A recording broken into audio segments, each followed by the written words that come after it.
বিশ্বকাপের মঞ্চে Lionel Messi penalty miss করবেন এমন দৃশ্য খুব একটা দেখা যায় না, কিন্তু মিসরের বিপক্ষে সেই অবিশ্বাস্য ঘটনাটাই ঘটেছে।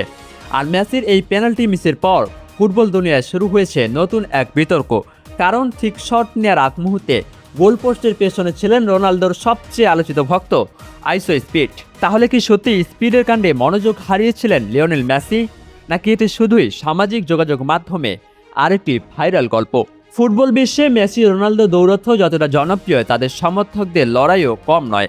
আর সেই সমর্থকদের মধ্যে সবচেয়ে আলোচিত নামগুলোর একটি হলো মার্কিন ইউটিউবার আইসো স্পিড। রোনালদোর প্রতি তার ভালোবাসা এতটাই প্রবল যে সুযোগ পেলেই মেসিকে খোঁচা দিতে ছাড়েন না তিনি। শেষ 16 ম্যাচে আর্জেন্টিনার প্রতিপক্ষ ছিল মিশর। ম্যাচের শুরুতেই চমক দেখায় আফ্রিকান প্রতিনিধিরা। 15 মিনিটেই এগিয়ে যায় মিশর। চাপের মুখে পড়ে যায় আর্জেন্টিনা। তবে বেশিক্ষণ অপেক্ষা করতে হয়নি। 4 মিনিট পরেই পেনাল্টি পায় আলবিসেলেস্তেরা। বলের পেছনে দাঁড়ান লিওনেল মেসি। গ্যালারিতে তখন হাজারো দর্শকের চিৎকার, কিন্তু সেই ভিড়ের মাঝেই আলাদা করে নজর কাড়েন আইসো স্পিড। মেসি যখন রান আপ শুরু করার প্রস্তুতি নিচ্ছেন, ঠিক তখনই গোলপোস্টের পেছন থেকে অদ্ভুত আচরণ শুরু করেন স্পিড। চিৎকার, লাফালাফি, অস্বাভাবিক অঙ্গভঙ্গি, এমনকি কুকুরের মতো ঘেউ ঘেউ শব্দ করতেও দেখা যায় তাকে। ভিডিওতে দেখা যায় মেসির মনোযোগ ভাঙার জন্য যেন সর্বোচ্চ চেষ্টাটাই চালাচ্ছেন তিনি।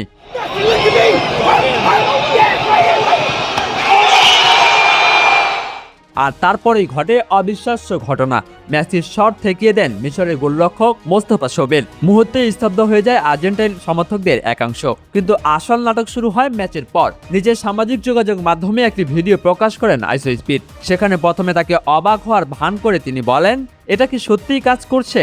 এরপর হাসতে হাসতে দাবি করেন, আমি মেসির মনোযোগ নষ্ট করে দিয়েছি। তার এই মন্তব্য মুহূর্তেই ভাইরাল হয়ে যায়। কেউ এটিকে নিছক মজা হিসেবে নিয়েছেন, আবার অনেক আর্জেন্টিনা সমর্থক স্পিডের আচরণকে অসম্মানজনক বলেও মন্তব্য করেছেন। তবে স্পিডকে ঘিরে আলোচনা শুধু এখানেই সীমাবদ্ধ নয়। বিশ্বকাপে এবার অদ্ভুত এক কাকতালীয় ঘটনার জন্ম দিয়েছেন তিনি।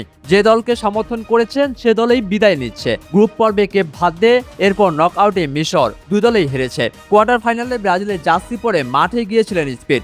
ফলাফল, বিশ্বকাপ থেকে বিদায় নেয় ব্রাজিল।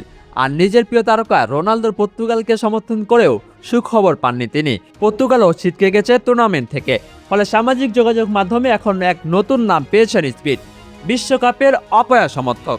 তবে বাস্তবতা হলো, ফুটবল মাঠের ফলাফল নির্ধারণ হয় খেলোয়াড়দের পারফরমেন্সে, কোনো দর্শকের চিৎকারে নয়।